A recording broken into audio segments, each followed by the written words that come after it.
Okay, hello everyone. So today we're going to take a look at a very interesting problem coming from one of the competitions in Singapore named the International Junior Maths Olympiad, or I think that's what it's called. So anyway, this is a question about functions. We're given that the function f of x has two properties here, namely f of x over x plus 1 equals 1 half of f of x, and f of 1 minus x equals 1 minus f of x for all positive real numbers x. So now we have to find the sum as s of n is equal to f of 1 plus f of 1 half plus f of 1/3 plus all the way to f of 1 over n. And since there's no specified value for n, we're going to assume that this sum here will converge to a finite value as n goes to infinity. So it's our job to find out this value of this sum. Okay, great. So the first thing I'm going to try to do is I'm going to try to test out some nice values for x. Particularly, let's try out x equals 0. If I plug this into property I get f of 0 is equal to 1 half of f of 0. So then this essentially just forces f of 0 is equal to, 0. Then, for property II, if I plug in x equals 0, I get f of 1 minus 0 is equal to 1 minus f of 0. And since f of 0 equals 0, this simply becomes f of 1 is equal to 1. Okay, great. So I found the value of my first sum here. Well, what do I do next? Okay. Well, since all the values, all the inputs at least, are reciprocals of the natural numbers or the harmonic numbers, it makes sense to try out the substitution x equals 1 over t for some positive integer t. Okay? And when I try to do that, in property I, notice that this is equal to f of 1 over t over 1 over t plus 1 is equal to 1 half f of 1 over t. And so when I simplify this down, this gives me f of 1 over t plus 1 is equal to 1 half of f of 1 over t.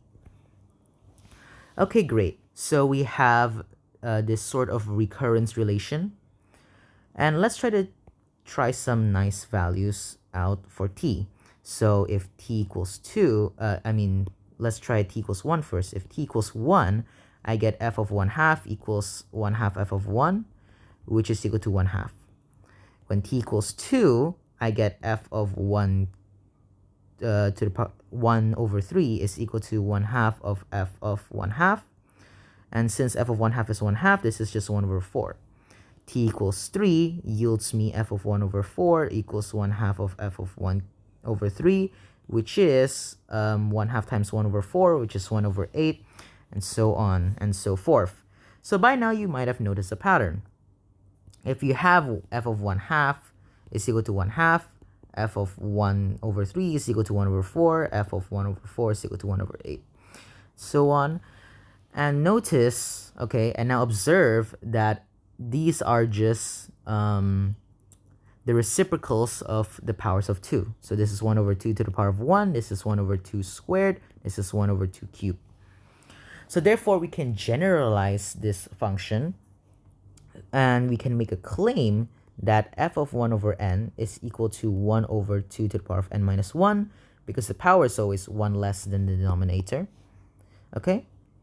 And in a competition setting, for this competition in particular, when you find this pattern, you're allowed to just go ahead and assume it. You don't have to formally prove it. But for the sake of completeness in this video, we're going to prove it rigorously.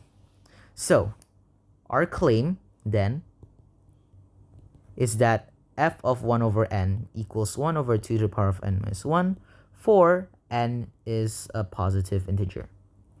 Okay? So here's our proof by induction. Okay, so as for any good induction proof, we start off with n equals 1. So this will yield me 1 over f of 1 over 1, which is f of 1, which is equal to 1 which is equal to 1 over 2 to the power of 1 minus 1. So it is true for n equals 1. So now that we've proved it true for the base case, we state that suppose for some n equals k, we get f of 1 over k equals 1 over 2 to the power of k minus 1. This is our inductive hypothesis, okay? And so now we consider the case where n equals k plus 1. So by that, we get f of 1 over k plus 1. And we can see here, we can use the nice recurrence relation that we had before in order to transform this into 1/2 of f of 1 over k.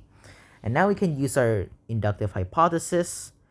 And so this is equal to 1/2 times 1 over 2 to the power of k minus 1. And this is equal to 1 over 2 to the power of k, which is, of course, equal to the statement equivalent for n equals k plus 1.